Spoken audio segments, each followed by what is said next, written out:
Hi, this is Zibby Owens, and you're listening to the award-winning podcast, Moms Don't Have Time to Read Books. I'm also the host of Moms Don't Have Time to Lose Weight, and I'm the editor of the anthology, which you should run out and buy, called Moms Don't Have Time to, a Quarantine Anthology.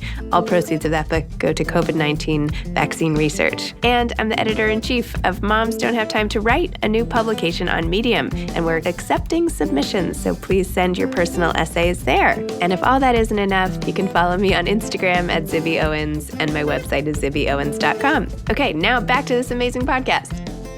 Melissa Bernstein is the author of LifeLines, an inspirational journey from profound darkness to radiant light. Melissa, along with her husband Doug, is the co-founder of the toy company Melissa and Doug, which has created over 5,000 children's products, I think 4,999 of which I might have, and sold billions of dollars of toys since its inception. Raised by educators, Melissa and Doug started the business in their garage in 1988, and they've been on a mission ever since to provide open-ended, inventive, non-technology-driven playthings for young children. Throughout Melissa's remarkable career, she kept secret her lifelong battle with severe depression and anxiety. She reveals her struggles in LifeLines, her first book, which she wrote to help others who are also suffering. Melissa's book heralds the launch of LifeLines.com, an online ecosystem she and Doug are underwriting to support those seeking support, guidance, and community on their mental health journeys. Melissa lives in Connecticut with Doug and their 6 children. That's right, 6 children. Welcome, Melissa. Thank you so much for coming on Moms Don't Have Time to Read Books to discuss LifeLines, your new book. It's my pleasure. Can't wait. It's so exciting. I mean, first of all, this wins the award for heaviest book ever. That's not a compliment. It is a compliment. I think it's awesome because it's like you have to pay attention to it. This isn't something you're going to throw in a pile and not think about. And that's really important because it's highlighting some of the most fundamental parts of life and not feeling alone. And like you have to remember all those things. So I feel like this form echoes some of the importance of that. So why don't I let you talk about the form? So Melissa, tell listeners about LifeLines. What inspired you to collect your previously written verses and songs, if you will, and poems and all the stuff that you have packed into the volumes in here? And then let's talk about the form of it itself, which I think is unique and interesting. Sure. So this product was the one that took my entire life to give birth to. And I think I was hiding, really everything in it, all the verses, which numbered about 3,000 by the time I put it together, and all my journals, which I kept throughout my life. They were still in the dark, in the shadows, and I longed to have them be out in the world because they truly represented who I really was. And while they were in the shadows, so was I. And you said in this book that even 5 years ago, you hadn't shown anyone, that you just gave it to a girlfriend, and the first two people you gave it to did not respond in the way you wanted. Tell me a little bit about that. Yeah, I think, I always believed that who I truly was would never be accepted and would be rejected. And I mean, throughout life, I had a few instances where I think I showed some of the darkness I was feeling or tried to be seen as I was. And I was so stigmatized by that and felt so alone because people were horrified when I shared it, that I vowed very early on to keep my true feelings hidden, even from myself, because once the world didn't accept them, I couldn't accept them in myself either. So from the time I was a little girl, I truly repressed, denied, and disassociated from anything that made me unique and creative and anything that showed the despair I was feeling. That must have been a really hard way to live, hiding such a huge piece of yourself and feeling such shame over something that was not in any way bad or unique or even, or, but feeling like you had this like albatross around your neck. Tell me about that. Yeah, I think when you feel that you won't fit in, and, society does us such a disservice from the time we're young, which is a whole other story. But I got the message very early on, buck up, be strong, don't show anything negative, be happy, act perfect. And I truly believed that anything other than perfect, great, awesome would stigmatize me. And I got that message the few times I did show it. So I think it became very unconscious, but I just adopted a facade that became who I was. Like, I didn't know it was a facade. It wasn't like I was like, ooh, you're putting on a facade, Melissa. That was who I became throughout my entire life, denying, repressing, submerging, and becoming a very high achieving sort of existential, despairing person, but really only letting it eke out in my writings. That's where the truth of what I was feeling eked out. But even that was unconscious. It just would pour out of me, and I would just sort of transcribe it, not even knowing how dark it was. You had some places where you talked about how your feelings would just pour out of your fingertips, right? And I just loved that visual, because sometimes I feel like that too when I'm writing. I'm like, oh, I didn't even know I was feeling all that. Wow, look at that. Look what came out once I let my fingers start working their magic. And then you just find out what's in your head. So I really related to that. I truly believe when you create from your heart and you untether from your head, which is my mantra is, step on out of the head, moving into the heart, free to channel all dread into jubilant art. And when you allow yourself to create from that intuition that's in all of us, what comes out are things that you don't, as you said, sometimes don't even recognize. It's incredible. It's magic. Yeah, it does feel like magic. Yeah. I think that's why I'm always like so curious what people are writing, right? Because it's like a glimpse into people's souls that you can't get another way. And particularly with your book, because you have covered up what was hidden in here for so long, which I view as almost a tragedy. I mean, the fact that all of this was inside you, and you're only now in your 50s, I guess, right? Yeah. I'm not like revealing something private. You put it in the book. You're not. But that you're only now feeling comfortable sharing all of this. And this was one of the reasons I wanted to do this so badly, because I felt it was tragic. It was tragic that I hide everything I was and everything that made me the creative person I am from myself and from the world, to brandish someone who wasn't me at all. And if I could help others to earlier on accept themselves and really show who they truly are to the world, then their lives would have more meaning and they'd be able to feel freer and more fulfilled through decades that I didn't.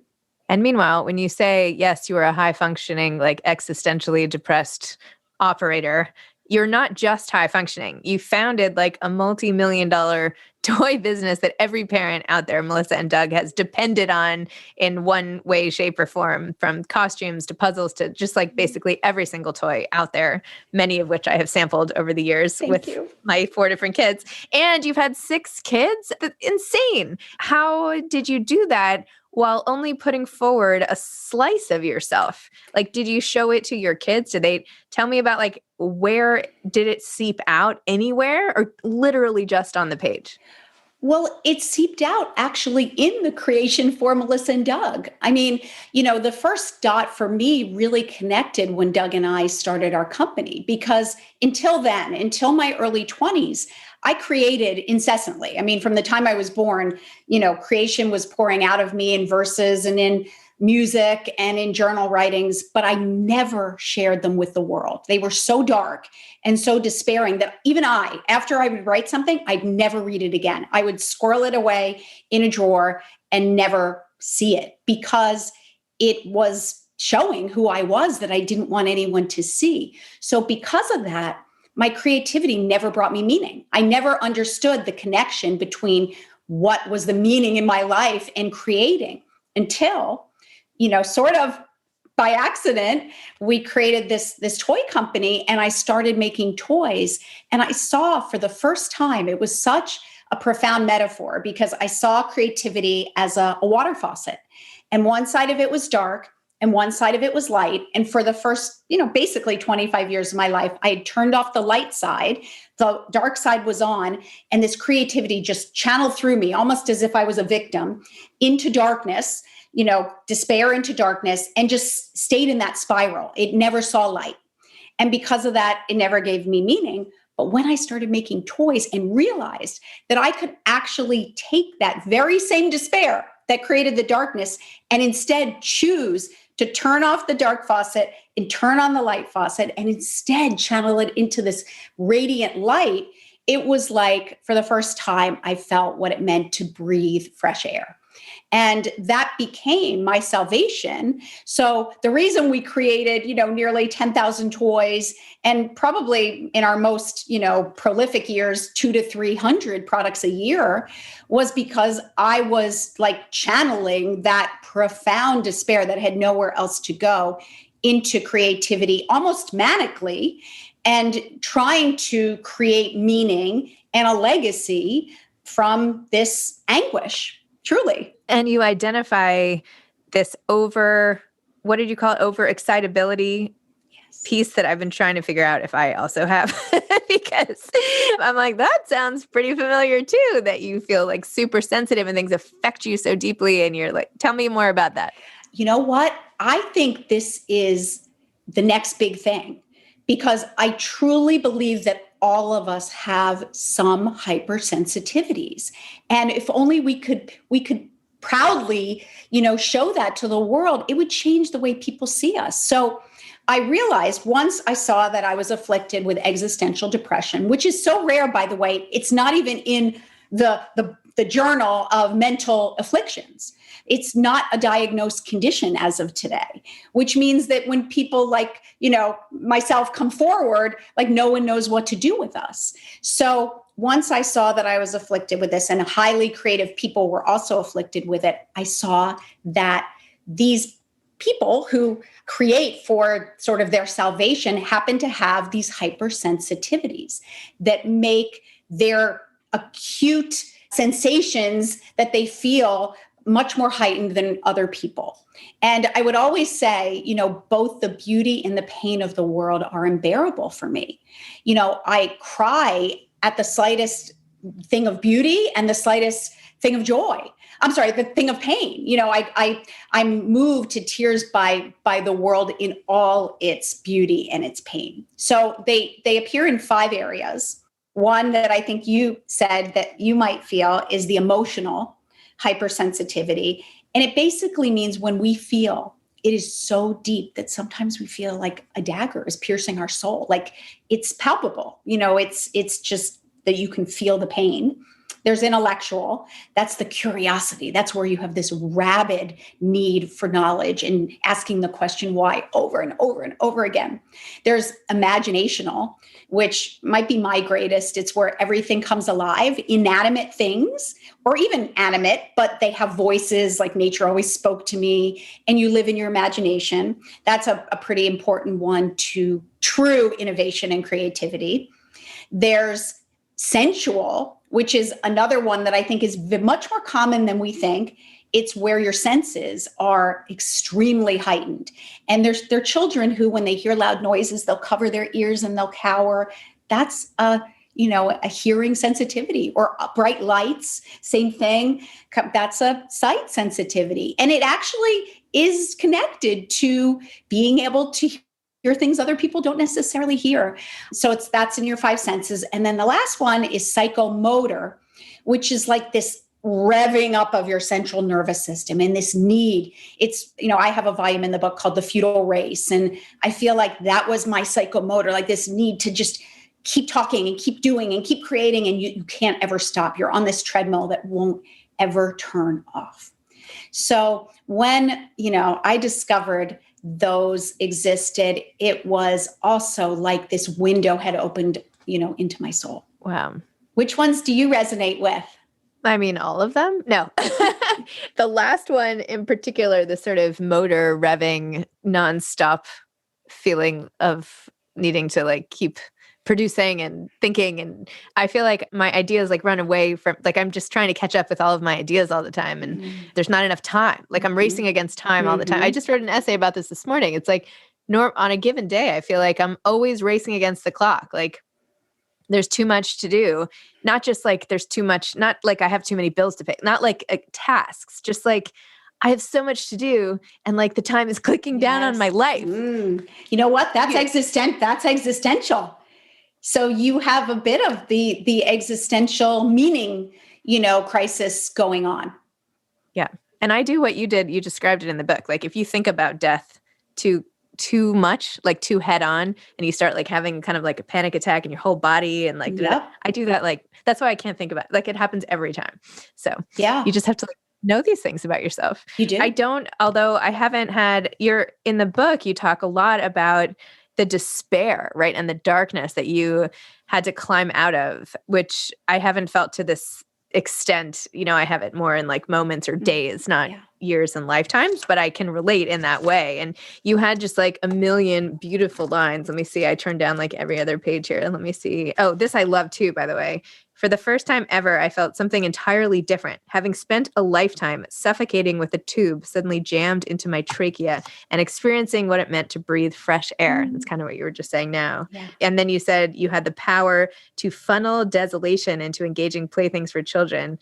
By doing that, I was resuscitated from my lifelong coma. Oh my gosh. A lot of like COVID analogies here. Yeah. And this passage too, you said, my voice rarely leaves these lips, but boldly channels through my hand. For I find most discourse challenging, since answers can't be planned, often uttering opinions which are terribly received and encountering reactions so much worse than I perceived, thereby heading to a corner, armed with paper and a pen, to release the desolation using written words again. Wow, Yeah. you're so good. These are all so powerful. Like one after another after another. It's just amazing. Tell me a little bit about, just to change gears slightly, like I have to know about the form that you chose, because you are a producer of objects, right? Your toys are all well thought out and completely addictive for those parents and children. And I know that you applied that same thought to this book and made it a creative package in and of itself. So tell me about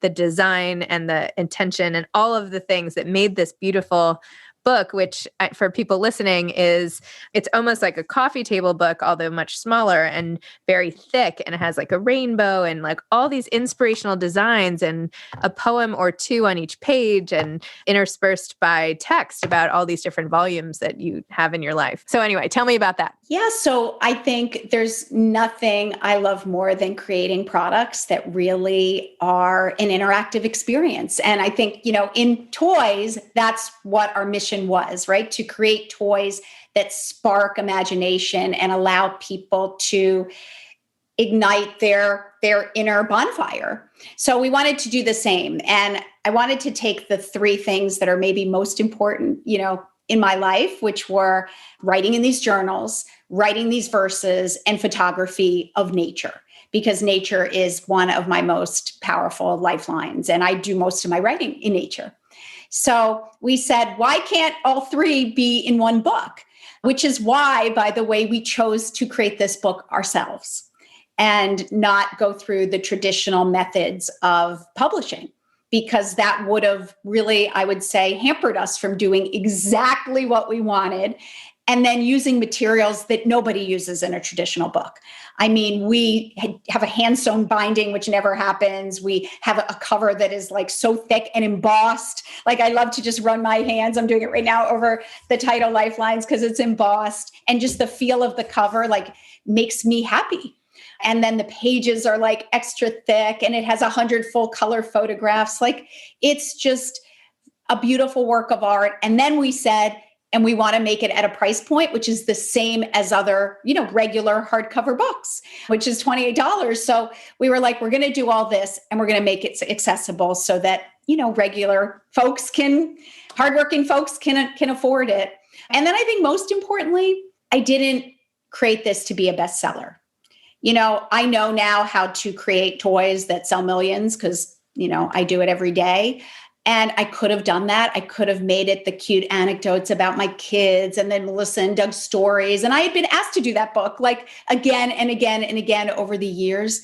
But I knew that would just be promoting that facade. And the whole point in this was to have the courage to show exactly who I am in all its depth and rawness, to give others the courage to share their stories as well. Wow. And then not only did you do this, but at the end of the book, you show us how to continue to engage with this whole mission. And then you have a whole website with like a little backpack kit that you can start using to like go on your journey, and the acorns. And you have like so much extra stuff. And then an Instagram, and you've created like a real front door and entry point essentially for anybody who is feeling this way and doesn't know where to turn. You've literally like laid out a welcome mat with this book as the first brick in the path, essentially.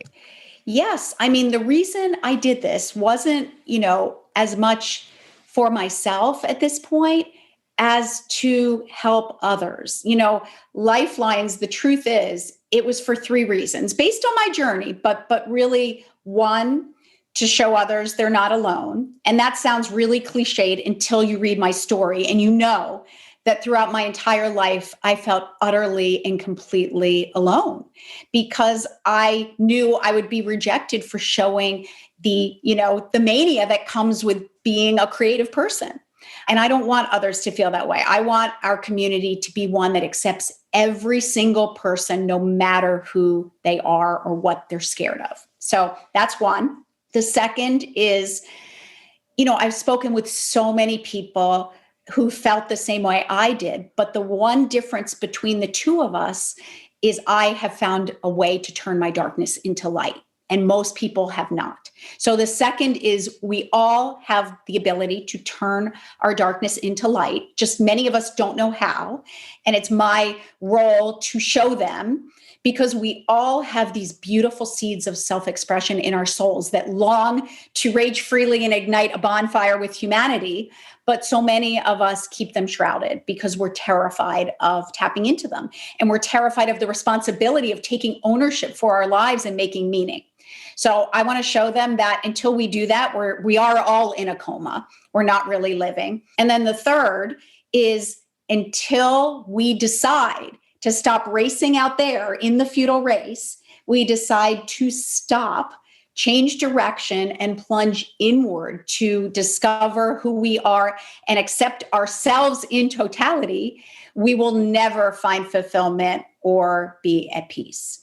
And for me, that journey, I had two parts of my journey. The first was making sense of things through creativity, which I did since we started Melissa and Doug. For 32 years, I've been channeling all that despair into the toys and finding salvation, no doubt.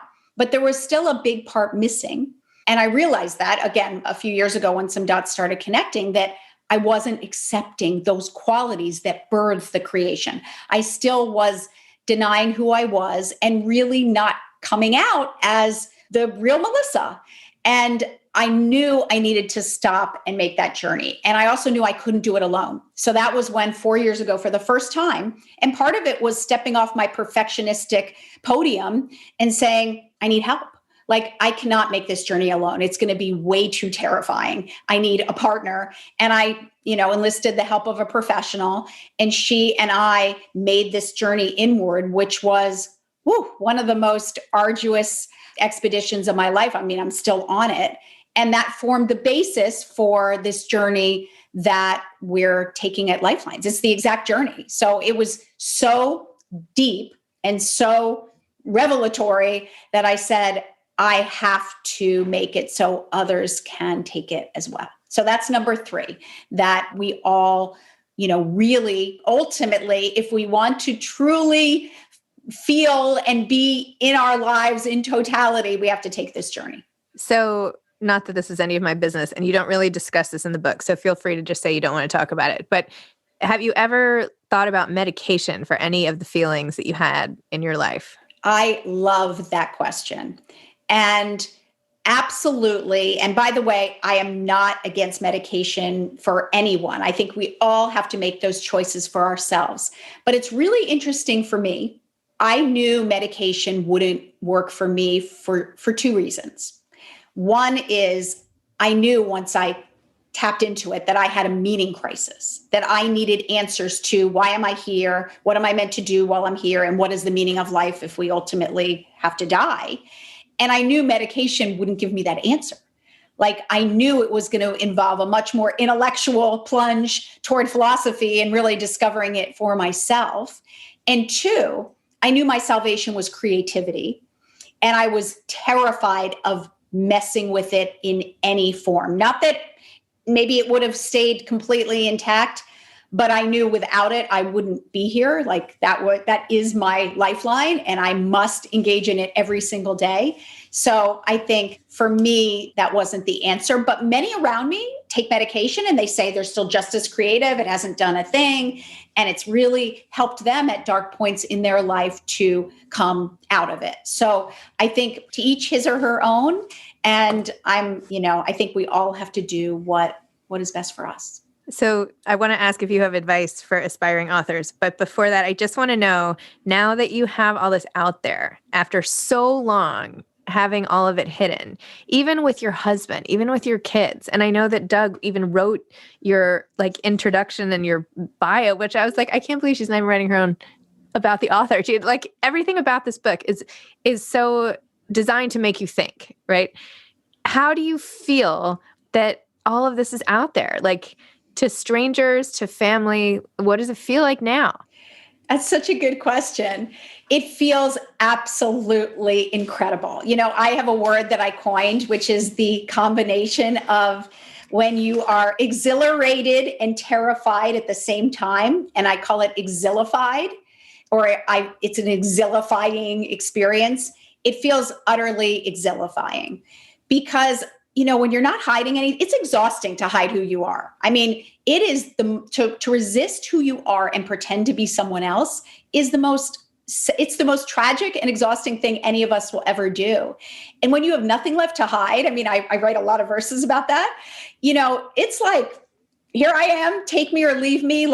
You can, be my friend now or not. And it's perfectly fine with me. And I think that's one of the positives of waiting this long is, as I said, the cry of my own soul to be seen became so great that the risk of not saying who I was much greater than the risk of saying who I was. And now I'm just loving it. And, I find it really humorous too, because people aren't taught in society. This is one of the things we want to do with LifeLines, how to deal with people's mental health afflictions. So now when people see me, I can see, I can tell when they've read something or seen a video and they look at me like either they will avert their eyes and I'm like, oh, poor thing. They don't know what to say to me. They don't, know how to approach me. Or I've had the instance where a couple people have come over and sort of patted me on the back awkwardly and said, I'm so sorry, which I kind of feel bad for them because, I'm so sorry means they pity me in a way. And I don't pity myself anymore, but I think that was what people did my whole life. If I showed them, they were like, wow, I'm so sorry, as opposed to saying, this is who you are, baby, own it. So it makes me understand that we really need to broaden this conversation because, my depression isn't something to be sorry about. It's something that I want people to say, I feel the same way as you. Let's join hands and support each other. Amazing. Well, I'm really thrilled you have this out there and I'm excited to watch your exhilarating, exhilifying journey. That's amazing. Yeah. Okay. Parting last minute advice for aspiring authors or anybody who is thinking of revealing a big piece of themselves and is maybe on the fence about it. I don't think anyone should do anything before they're ready. And I'm a big believer in our hearts versus our heads. My whole life has been untethering from our head and moving into our heart. And I believe our heart tells us everything when it's ready. And our heart leads the way if we allow it to. Every question I've ever had has been answered when I stop thinking and really be. So I wouldn't do anything until I would just really work on becoming present and, grounding in the moment and being in places that make you feel alive and engaging in those activities that make you feel alive and with those people who make you feel alive. And soon the answer will come to you. And I think when you're ready, it won't be a question anymore. You will just one day wake up and say, I'm ready to tell my story. And then I would just personally tell it, I would write it down. I mean, I always write things down first, but I would write it down and I would read it over and I would, practice sort of sharing it so you feel like you can own it. And then I would just go out there and yell it from the rooftops. Like that's what I hope we'll all do. And that's what Lifelines is for. So we can all commune and share our stories and have others just sit there smiling and clapping for us, because it's such a brave thing to really go out as yourself. And I always thought the brave thing, my biggest stain on my lens was I always thought the bravest thing was to buck up and fake it and pretend everything was great, even though it wasn't. I thought that was what gave me my power and sort of I'm not going to let anything take me down. But actually, it was the complete opposite. That was the weakest thing, to really try to show the world that I wasn't human, that I had no emotions, and that I would just fight on no matter what. The bravest thing I've ever had to do is to truly honor myself and accept myself.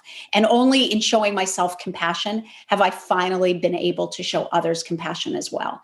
So it's really come full circle. And I think once we can feel confident to share our truth, then we'll be able to hear everyone else's and clap for them as well. Amazing. Wow. Well, there's so much more I wanted to talk about, but Melissa, thank you. Thank you for this book. I can't wait to hear all the Lifeline devotees or all the lives you end up really saving by providing this lifeline to other people. And so it's really magical. Thank you. If any of your viewers or listeners want to talk with me directly, I would be honored to answer them personally if they email me at melissabernstein@lifelines.com. That is like my salvation. I love nothing more than connecting with people and sharing my story, sharing experiences, communing with them to maybe make them feel not so alone. That is why I'm here. So bring it on. Wow. Good luck with that. Lots of emails headed your way, I'm sure. Can't wait. Okay. All right. Thanks, Melissa. Thanks so much for coming on Moms No Time to Read Books. You are so welcome. Bye. Thanks for listening to this episode of Moms Don't Have Time to Read Books. Don't forget to follow me on Instagram at Zibby Owens and at Moms Don't Have Time to Read Books. Also sign up for my newsletter at zibbyowens.com and sign up for my virtual book club and meet lots of authors on Zoom every other week. Thanks so much to Steve and Ryan at Texture Sound for the sound editing. And thank you to Morning Moon Productions for providing this fantastic intro and outro music.